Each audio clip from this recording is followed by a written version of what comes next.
Jim Allister. Madam Deputy Speaker, creative industries undoubtedly make a significant contribution to our economy, but it's about much more than that. They also provide a breadth and depth of contribution to who we are, to our culture, and to our nation. In terms of the economic contribution, in Northern Ireland, we have quite a thriving creative industry in a number of spheres. Under the guidance of Northern Ireland Screen, which has as its honorary president the redoubtable Sir Kenneth Branagh, we have seen significant success in the screen industry and many successful productions. None more so than, of course, Game of Thrones.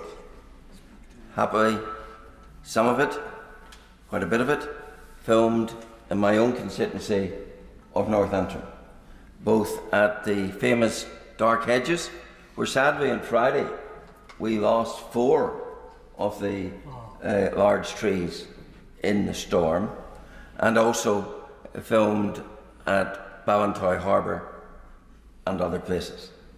So we are appreciative of the economic contribution, because it doesn't just end with the creative industry. It creates, in the very names I've mentioned, a spin-off in tourism. Many tourists come to North Antrim to see the Dark Hedges.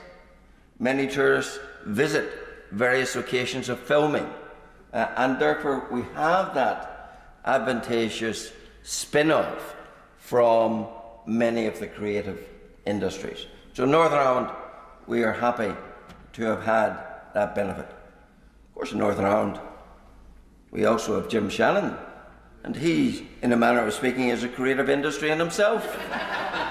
There's no more creative member of this House when it comes to finding an intervention in each and every debate.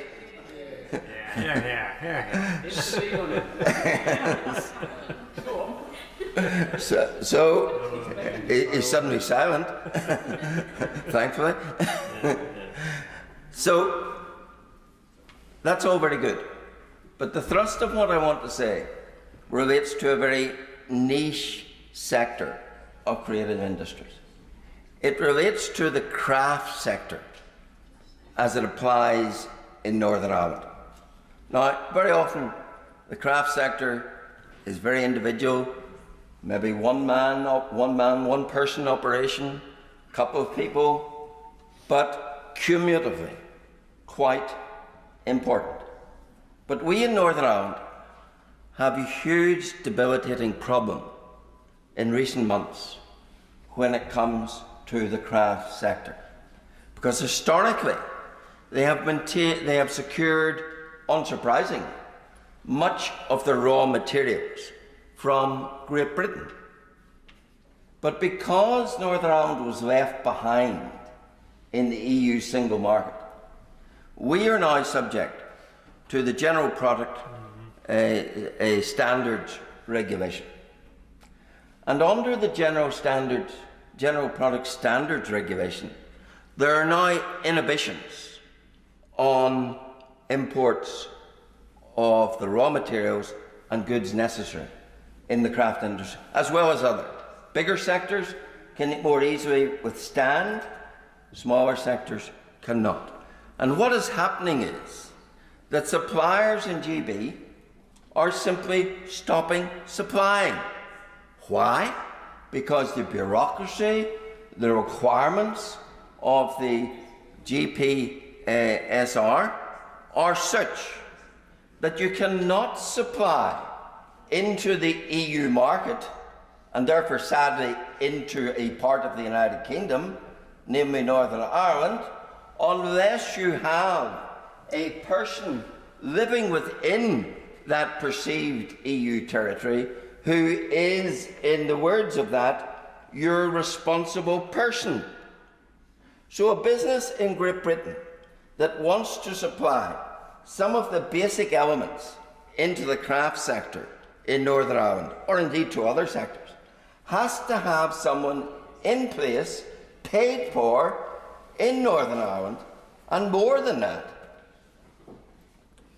That seller from GB, then, amongst the other requirements of the General Product Standards Regulation, there needs to be labels on every product with the contact information of the responsible person.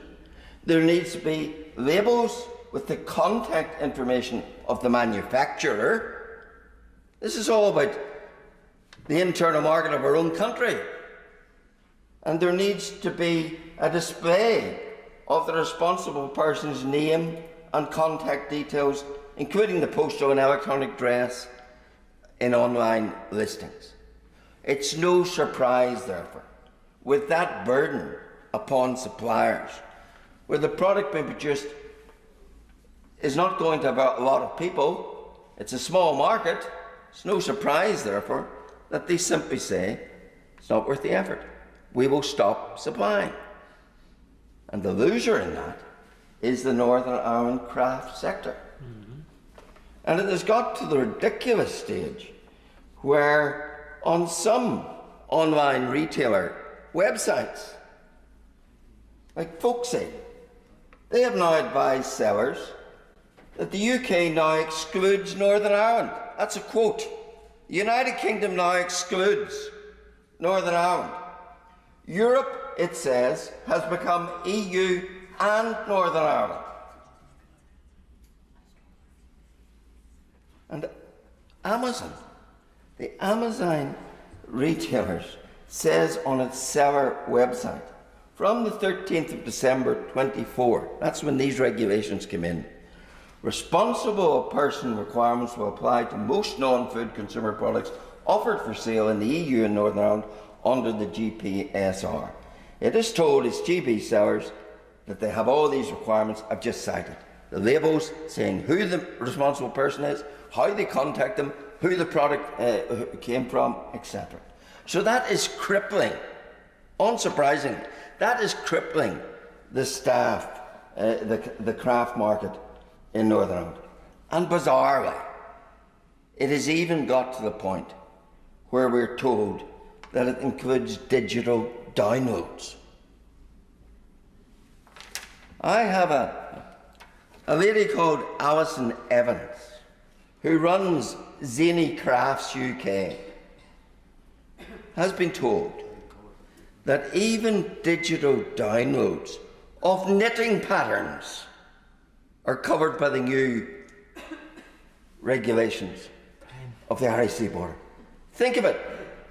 The EU single market is so fragile that it cannot withstand the downloading of a knitting pattern from Doncaster to Downpatrick.